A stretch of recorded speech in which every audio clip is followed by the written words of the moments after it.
بسم اللہ الرحمن الرحیم نحمدہ و نصلی علی رسولہ الکریم اما بعد۔ السلام علیکم ناظرین، میں عبدالوقار۔ جیسا کہ آپ جانتے ہیں ہم بات کر رہے ہیں تسہیل بہشتی زیور کی۔ اس میں ہمارا تیسرا چیپٹر چل رہا ہے، کتاب الترغیب و ترغیب و ترہیب کا بیان۔ ہمارے اس میں 8 سیشن ہو چکے ہیں، آج 9واں سیشن ہوگا۔ اس 9ویں سیشن میں انشاءاللہ ہم قیامت کے دن کا حساب و کتاب کو کنٹینیو کریں گے اور بات کریں گے قیامت کے دن کا ذکر، جنت کی نعمتوں کا ذکر، جہنم کے حالات کے بارے میں۔ آئیے شروع کرتے ہیں قیامت کے دن کا ذکر۔ جب سور پھونکنے سے پوری دنیا فنا ہو جائے گی اور 40 برس اس ویرانی کی حالت میں گزر جائیں گے تو اللہ تعالیٰ کے حکم سے دوسری بار سور پھونکا جائے گا اور زمین آسمان پہلے کی طرح ہو جائیں گے اور مردے قبروں سے زندہ ہو کر نکل پڑیں گے اور قیامت کے میدان میں اکٹھے کر دیے جائیں گے اور سورج بہت نزدیک ہو جائے گا جس کی گرمی سے لوگوں کے دماغ پکنے لگیں گے، اور جیسے جیسے لوگوں کے گناہ ہوں گے اتنا ہی زیادہ پسینہ نکلے گا اور لوگ اس میدان میں بھوکے پیاسے کھڑے کھڑے پریشان ہو جائیں گے۔ جو نیک لوگ ہوں گے ان کے لیے اس زمین کی مٹی معدے کی طرح بنا دی جائے گی، اس میں سے کھا کر بھوک کا علاج کریں گے اور پیاس بجھانے کے لیے حوض کوثر پر جائیں گے۔ پھر جب میدان حشر میں کھڑے کھڑے تنگ ہو جائیں گے اس وقت سب مل کر پہلے حضرت آدم علیہ السلام کے پاس، پھر دوسرے انبیاء کرام علیہم السلام کے پاس اس بات کی سفارش کرانے کے لیے جائیں گے کہ ہمارا حساب و کتاب اور فیصلہ جلدی ہو جائے۔ سارے انبیاء کرام علیہم السلام کوئی نہ کوئی عذر دیں گے اور سفارش کا وعدہ نہیں کریں گے۔ آخر میں ہمارے پیارے نبی کریم صلی اللہ علیہ وسلم کی خدمت میں حاضر ہو کر وہی درخواست کریں گے۔ آپ صلی اللہ علیہ وسلم اللہ تعالیٰ کے حکم سے اسے قبول فرما کر مقام محمود میں، ایک مقام کا نام ہے، تشریف لے جا کر شفاعت فرمائیں گے۔ اللہ تعالیٰ کا ارشاد ہوگا کہ ہم نے سفارش قبول کی، اب ہم زمین پر اپنی تجلی فرما کر حساب کتاب کیے دیتے ہیں۔ پہلے آسمان سے فرشتے بہت کثرت سے اترنا شروع ہوں گے اور تمام آدمیوں کو ہر طرف سے گھیر لیں گے۔ پھر اللہ تعالیٰ کا عرش اترے گا اور اس پر اللہ تعالیٰ کی تجلی ہوگی اور حساب کتاب شروع ہو جائے گا۔ اعمال نامے اڑائے جائیں گے، ایمان والوں کو دائیں ہاتھ میں اور بے ایمان کے بائیں ہاتھ میں وہ خود بخود آ جائیں گے، اور اعمال تولنے کی ترازو کھڑی کی جائے گی جس سے سب کی نیکیاں اور برائیاں معلوم ہو جائیں گی، اور پل صراط پر چلنے کا حکم ہوگا۔ جس کی نیکیاں تول میں زیادہ ہوں گی وہ پل صراط سے پار ہو کر جنت میں پہنچے گا، اور جس کے گناہ زیادہ ہوں گے اگر اللہ تعالیٰ نے معاف نہ کر دیے ہوں گے تو وہ دوزخ میں گر جائے گا، اور جس کی نیکیاں اور گناہ برابر ہوں گے وہ اعراف میں رہ جائے گا، جو جنت اور جہنم کے درمیان ایک جگہ ہے۔ اس کے بعد ہمارے پیارے پیغمبر صلی اللہ علیہ وسلم اور دوسرے حضرات انبیاء کرام علیہم السلام، علماء کرام، اولیاء کرام، شہداء، حفظ قرآن اور اللہ تعالیٰ کے نیک بندے گنہگاروں کو بخشوانے کے لیے شفاعت کریں گے۔ ان کی شفاعت قبول ہوگی۔ جس کے دل میں ذرا بھی ایمان ہوگا وہ دوزخ سے نکل کر جنت میں داخل کر دیا جائے گا۔ اسی طرح جو لوگ اعراف میں ہوں گے وہ بھی آخر میں جنت میں داخل کر دیے جائیں گے، اور دوزخ میں صرف وہی لوگ رہ جائیں گے جو بالکل کافر اور مشرک ہیں، اور ایسے لوگوں کو کبھی دوزخ سے نکلنا نصیب نہ ہوگا۔ جب سب جنتی اور دوزخی اپنے اپنے ٹھکانوں میں جائیں گے اس وقت اللہ تعالیٰ دوزخ اور جنت کے درمیان میں موت کو ایک دمبہ کی صورت میں ظاہر کر کے سب جنتیوں اور دوزخیوں کو دکھا کر ذبح کرا دیں گے اور فرمائیں گے اب نہ جنتیوں کو موت آئے گی اور نہ دوزخیوں کو، سب کو اپنے اپنے ٹھکانے پر ہمیشہ کے لیے رہنا ہوگا۔ اس وقت نہ جنتیوں کی خوشی کی کوئی حد ہوگی اور نہ دوزخیوں کے صدمے اور رنج کی کوئی انتہا ہوگی۔ جنت کی نعمتوں کا ذکر۔ حدیث، رسول اللہ صلی اللہ علیہ وسلم نے فرمایا، اللہ تعالیٰ فرماتے ہیں کہ میں نے اپنے نیک بندوں کے لیے ایسی نعمتیں تیار کر رکھی ہیں کہ نہ کسی آنکھ نے دیکھی اور نہ کسی کان نے سنی اور نہ کسی آدمی کے دل میں ان کا خیال آیا۔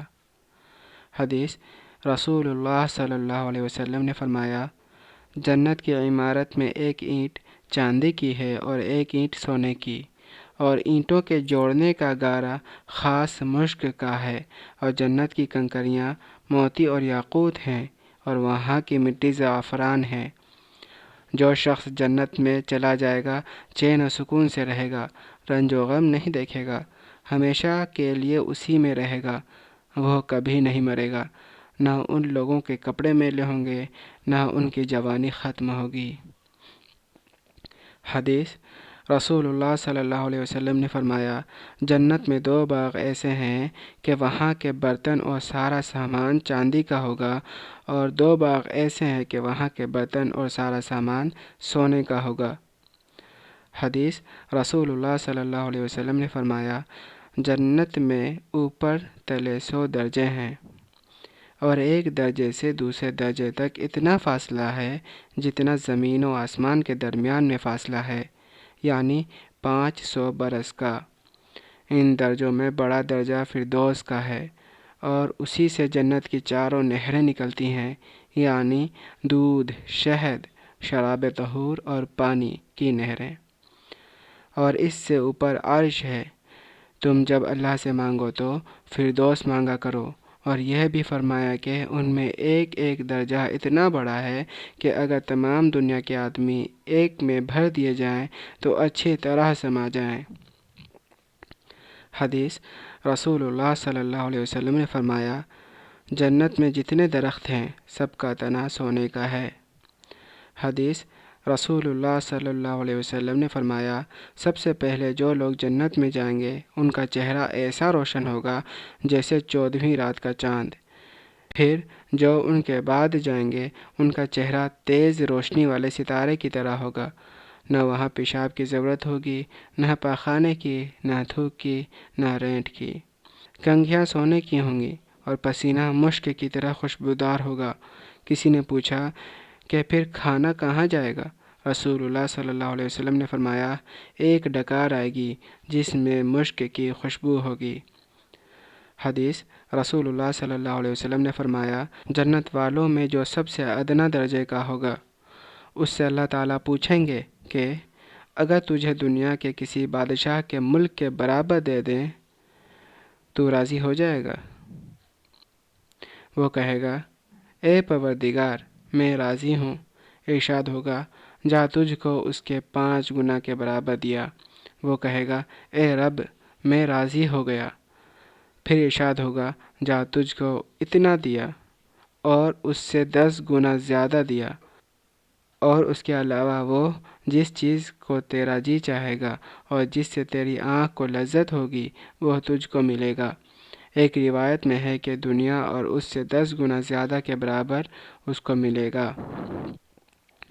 حدیث: رسول اللہ صلی اللہ علیہ وسلم نے فرمایا، اللہ تعالیٰ جنت والوں سے پوچھیں گے، کیا تم خوش بھی ہو؟ وہ عرض کریں گے کہ بھلا خوش کیوں نہ ہوتے؟ آپ نے تو ہمیں وہ چیزیں دی ہیں جو آج تک کسی مخلوق کو نہیں دیں۔ ارشاد ہوگا، میں تمہیں ایسی چیز دوں جو ان سب سے بڑھ کر ہو۔ وہ عرض کریں گے کہ ان سے بڑھ کر کیا چیز ہوگی؟ ارشاد ہوگا کہ وہ چیز یہ ہے کہ میں تم سے ہمیشہ خوش رہوں گا، کبھی ناراض نہیں ہوں گا۔ حدیث: رسول اللہ صلی اللہ علیہ وسلم نے فرمایا، جب جنت والے جنت میں جا چکیں گے، اللہ تعالیٰ ان سے فرمائے گا کہ تم اگر اور کچھ چاہتے ہو تو میں تمہیں عطا کروں۔ وہ عرض کریں گے کہ ہمارے چہرے آپ نے روشن کر دیے، ہمیں جنت میں داخل کر دیا، ہمیں دوزخ سے نجات دے دی، ہمیں اور کیا چاہیے؟ اس وقت اللہ تعالیٰ پردہ اٹھائیں گے اور اپنے بندوں کو اپنا دیدار کرائیں گے۔ اللہ تعالیٰ کے دیدار میں جو لذت ہوگی ایسی لذت و نعمت کہیں نہیں ہوگی۔ جہنم کے حالات۔ حدیث: رسول اللہ صلی اللہ علیہ وسلم نے فرمایا، دوزخ کو 1000 برس تک دھونکا گیا، یہاں تک کہ اس کا رنگ سرخ ہو گیا۔ پھر 1000 برس تک دھونکا گیا، یہاں تک کہ وہ سفید ہو گئی۔ پھر 1000 برس اور دھونکا گیا، یہاں تک کہ وہ سیاہ ہو گئی۔ اب وہ بالکل سیاہ تاریک ہے۔ حدیث: رسول اللہ صلی اللہ علیہ وسلم نے فرمایا، تمہاری یہ آگ جس کو جلاتے ہو وہ دوزخ کی آگ سے تیزی میں 70 حصے کم ہے، اور وہ 70 حصے اس سے زیادہ تیز ہے۔ حدیث رسول اللہ صلی اللہ علیہ وسلم نے فرمایا، اگر ایک بڑا بھاری پتھر دوزخ کے کنارے سے چھوڑا جائے اور وہ 70 برس تک مسلسل گرتا رہے تب جا کر اس کی تہہ تک پہنچے گا۔ حدیث رسول اللہ صلی اللہ علیہ وسلم نے فرمایا، دوزخ کو لایا جائے گا، اس کی 70,000 لگامیں ہوں گی اور ہر ایک لگام کو 70,000 فرشتے پکڑے ہوں گے جس سے اس کو قابو کیے ہوئے ہوں گے۔